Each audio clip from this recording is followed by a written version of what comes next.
Hello everyone, Douglas Waltz, Old Man Comic Book Reviews. Once again, plagued by a giant stack of comic books, but we'll get through them. Some of them will have a one-word review. No, it's not true.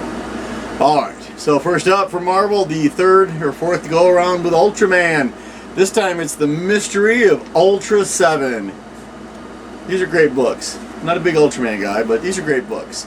Our writers are Kyle Higgins and Matt Groom, artist David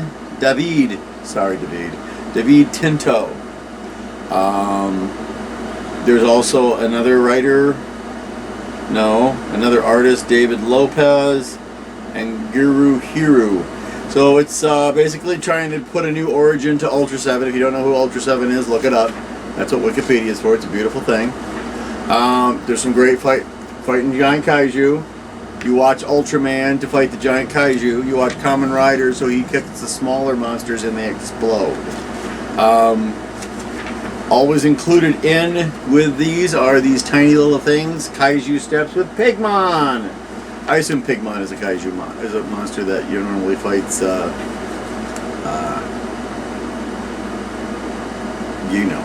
So, and then there's a backup story where we get a little bit more details about Ultra 7, and somebody gets murdered, so that was kind of weird. It's a good book. First issue, usually there's 5 issues. I like to get the separate issues. I don't really get the trades for these. I would like to implore Marvel at this time, if anyone knows Marvel Comics, to make me a freaking Kamen Rider comic book. Come on! Kamen Rider's been around for 50 years. When's the last time you saw a new Ultraman? Without counting Shin Ultraman the movie. Huh? Anyways. End of rant. Beginning of new screaming. Shirtless Bear Fighter 2! The first one a while back was just so much fun. Our writer is Jody Lehip. Our artist is Neil Vendrell. It looks like everybody is back for part 2, where they have to fight giant sentient gummy bears, and they're weed gummies. They're not just regular gummies; they're weed gummies. So they shrink down Shirtless. By the way, it's not because he's not wearing a shirt that his name is Shirtless Bear Fighter. His real first name is Shirtless. He was raised by bears. They named him Shirtless because he did not have a shirt. So that's actually his name. Even if he's wearing a shirt, his name is Shirtless. End of lesson. So he actually defeated a tardigrade at molecular level. When he's most of the time he doesn't wear pants either. So you get this big pixelated area. It happens a lot. And the pixelated area is freaking huge. So looks like a plot where he eats all the gummy bears, and then they're going to make a looks like a clone. I'm thinking it's a clone. And there's a guy who does Kentucky Fried Chicken magic. So, yep. And if he doesn't go 48 hours without punching a bear, he starts getting all antsy. Next issue, he's fighting the Sting of Mr. Miyagi. I didn't read that last time. This is a really good book. It's very, very funny. It's very, very silly. People who try to make sense out of it do not. Okay, it says there's an official Bear Fighter badge that you can get. So when I'm done talking to you, Yahoos, I'll be headed on over to SkeletonCrewStudio.com for my official Join the Fuzz. Alright. Savage Avengers. Volume 2, number 4. We have people not giving me. There we go. David Papos is the writer. Carlos Magno is the artist. We're still back in the past, but we've discovered what was wrong with Deathlock. Deathlock's been trying to kill everybody in the Savage Avengers, especially Conan. Thulsa Doom has shown up to summon Set. So that'll be fun. Spoiler, if you don't want to know, close your ears. This Deathlock is Miles Morales. Future Miles Morales has been turned into a Deathlock, and he just got his memory back, and he's wicked mad about it. So, yeah, so they're got set there at Thulsa Doom. By the way, Thulsa Doom is the major villain of King Kull, or just Kull the Conqueror, if you will, by Robert E. Howard. Conan usually fights Thoth-Amon, not Thulsa Doom. They messed up in the first Conan movie with Arnold Schwarzenegger because they were worried that no one could say Thoth-Amon. Now everyone can do that. Alright, New Mutants number 28. Look, Magic's on the cover. Hooray! Because we are talking about Magic and her soul sword and letting Madeline Pryor rule over hell. We have, nobody's changed. Vita Ayala is the writer, Rod Reyes is still the artist. It still looks good. It seems less Sienkiewicz-y. So the New Mutants storm hell and go after Sim the demon, and we find out that future Ilana is kind of a bad person, so we have to get rid of her so that she can fix everything and give Madeline Pryor the keys to Limbo. So it's a good book. It wraps up quite a bit of things that you always want to know about Magic, but we're afraid to ask. Man, go the Bunny Man. I didn't know this was not the first time this has been around. I found some other ones, and they're very funny. So this is the subtitle for this is Green Eggs and Blam. We have story by a bunch of guys: Joe Bruscia, Ralph Tedesco, Dave Franchini, and David Wohl. Those are the story. Okay. Writer is Joe Bruscia. Artwork is Jordi Tarragona. So 4 guys wrote this comic book. I'm not seeing it, but not my hard to judge. So when last we left, Bunny Man was going off with Jackalope, who's kind of got guns and anger issues, to help find his father. He thought he found his father. Not quite, but you'd have to read the book to find out. Man-Goat teams up with a Octopus Man to go try and save the day and save his buddy Bunny Man.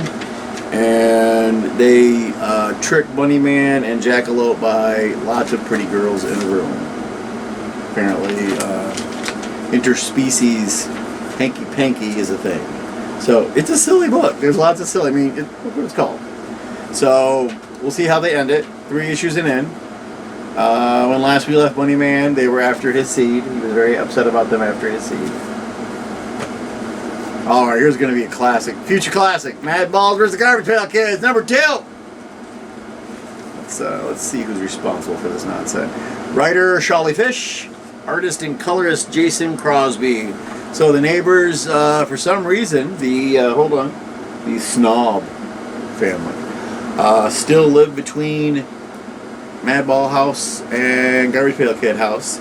And both of them have a garage band. Of course they have a garage band. And we've got a Garbage Pail Kid who likes a Madball.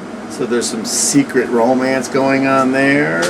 And then they decide to team up to make their giant mega band. And there's a puzzle piece. There's another bump thing with the science fair that goes horribly wrong, where the potato is a battery wins. You can even make your own Madball. I don't know who they're kidding. No one's going to draw in their comic book. Someone's going to take a color copy of this, and then they don't want you to mail it to them. They're like, here, make your own. Have a good time with it. We won't tell them. So, and they also did announce some new toys where you get a Madball and a Garbage Pail Kid. Oculus and Stare and Darren are the only ones I'm interested in. So there you go. Issue 2. I think we get 5 of these. Alright, 2 of 3. Flavor Girls number 2. This is a pricey book, but it's huge. See? Alright, so we have maybe story and art by, I'm sorry, I'm going to get this wrong, Loic Locatelli Kornwuski. Story and art, so I don't have to say anybody else's name. Hoo-ha. So it's more training. We're in chapter 3 of our Pineapple Girl training, who she's good at things, but she's not good at the things she needs to be good at. So they are, but there's like, you know, training takes a little time. You can't do it in a minute. I do love the artwork. It's very Miyazaki-esque. There's a backup story where they just basically inserted themselves into the old 1977 Japanese movie House, the insane House movie, not the one with the Greatest American Hero, but the other one. So, and we found out the powers of our other two fruit girls. Naoko is dragon fruit, and V is artichoke. So, she likes to fight. The studies and cooking part of her game, way off. Not interested. She considers boiling water for noodles cooking. So, it's a good book. They're expensive, like I said, but there's only 3 of them. They're $7.99 a piece. The artwork's good. It's a nice looking book. So, great book. You should go get it. Speaking of getting a book, number 3, Do a Power Bomb. Do a Power Bomb. A writer, artist, creator, Daniel Warren Johnson from the, I will always say it, infinitely awesome comic book Murder Falcon.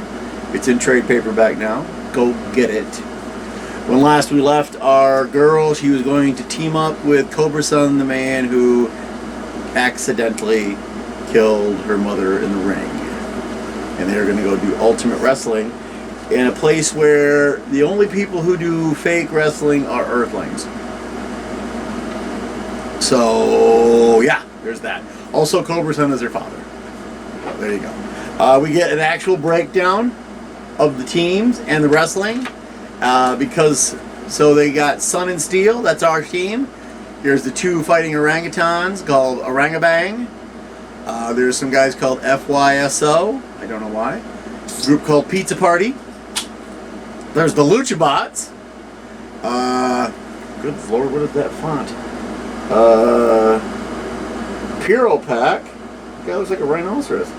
The Knights of Rhine and the Devil Doers. This is such fun. If you like wrestling a little tiny bit, this is a good book. And it's plus it's got, you know, a nice theme, because who wins? If you win, you get your wish. So we all know she wants her mom back. So that's the wish. So I don't know if this is a limited series or not. No one tells me anything. It doesn't say. Oh, here we go. 3 of 7. 7's not bad. I'll take 7. I was worried that it was going to be 3 or 4. No way you're wrapping this up in 4 issues. So, good to tell. Alright, speaking of overpriced comic books, here we go. Number 650 of Daredevil, which is the new book that they just launched. So this is actually issue 2, but legacy issues, because Marvel is weird, is $6.50. So they charged me $6 for a comic book. Right after they put out the first issue, which was double-sized because it was first issue, where they charged me $6 for a comic book. By the way, if you get comic books, I suggest Fanfare. $5 a year, get you 20% off. This is the Red Fist Saga Part 2. Chip Zdarsky, Marco Cicchetto bringing their A-game. And we have a guy, Assistant District Attorney Robert Goldman, who has known Matt Murdock since their college days. And it has some weird superpower where he affects reality. He says God makes him do it. He gets all shiny, people die, because God made him do it. There's an old terrible movie called God Made Me Do It. Don't watch it. I mean, it's all right. So this is a really good book. It's a good story. They explain a lot about this character because I don't see him going away anytime soon. And I'm going to go ahead and, because normally Chip Zdarsky writes and Marco Cicchetto draws. Back in the day, Ann Nocenti, and if I've said that wrong, Ann, I apologize, wrote some of the best Marvel comics. Daredevil, one of her best ones. They gave her the backup one called The Hand, and who drew it? That's right, Chip Zdarsky. And it's about people who help Daredevil when he's just being beaten up. They also have a silly comic like this, reminds me of the old Hembeck comic. Chris Giarusso did that. They did print every single cover, 650 covers of Daredevil in teeny tiny print. So it's a good issue. I like it. Daredevil's always been a favorite. I was, the kid with glasses, so blind guy that's a superhero. It's kind of cool when you're a kid, and still kind of cool. Oh, these are the 2 left. All right, Army of Darkness versus Reanimator, Necronomicon Rising. So Evil Ash is back. Eric Burnham is our writer. Iman Casales is our artist. Evil Tiny Ash, he's small. For some reason, he didn't get a lot of his stuff. is convincing Herbert West that he needs the Necronomicon. And Herbert's looking at it going, this is not much of a scientific journal. So, meanwhile, Ash, on a train, gets attacked by a bunch of Deadites because they are trying to get rid of him because he is the chosen one. And back with Herbert West and Tiny Evil Ash, he gets bigger. And they open up a wormhole, and he read the wrong passage. Sound familiar yet? And then the last thing you see is the words, the distant future, where the Necronomicon's influence rules. And that's all I'll tell you, although the last panel is pretty cool. So we'll see what happens in issue 4. It's a lot of fun. I love the reanimated movies. I don't care. Even the ones that everyone goes, oh, those are terrible. No, they're not. They're fun. Because you get Herbert West. You get Jeffrey Combs, who is an amazing actor. We're going to finish up with another $8 comic book. It's the annual. Sonic the Hedgehog annual. I assume it's the second annual, because we've had an annual before. We have a bunch of stories. Guardians is one story, written by Ian Flynn, drawn by Adam Bryce Thomas. Future Growth, story by Evan Stanley and Gigi Dutrix, art by Evan Stanley. Another Grand Adventure for Jet the Hawk, story by Ian Mutchler, art by Natalie Haynes. Rough Patch, story and art by Aaron Hammerstrom. Sounds like he has his own metal band from Sweden. And it's a lot of stories. We have, what's her name? The girl, the Ruby girl, Blaze. Blaze has finally achieved peace. She has destroyed all the pirates. She has nothing to do, so she goes to see Knuckles, who is always busy, and tells her maybe you should take a freaking vacation. So she goes to visit Sonic, who breaks out the chili dogs. Then we have Omega, the robot, and he goes and has a little thing with Gemerl. He's a little robot who has decided that his life is to protect the bunnies, no matter what. And they just go beat the heck out of each other for a few pages. It's very cute. Hero Camp's neat because it's genius. It's the two little robots, the round one and the square one. I think they're like Cube and Orb or something like this, who have faked a hero camp with all the little ones, so they can find out the secrets of Sonic the Hedgehog. Unfortunately, they are terrible at being camp counselors and get their butts handed to them by the children. So it's very funny. Future Growth, we have Silver, who doesn't quite figure out, what his place is in the restoration. They're restoring everything. Eggman got beat up before this was started, so they're bringing everything back, which is kind of cool. I don't know who Jet the Hawk is, but he has an adventure because somebody steals his calzone. Whisper tries to help him. He makes Whisper yell once, which I didn't think was good for her. I don't know. Rough and Tumble are in the Rough Patch. I don't know what they're supposed to be, but they show up to try to steal something, and who is it?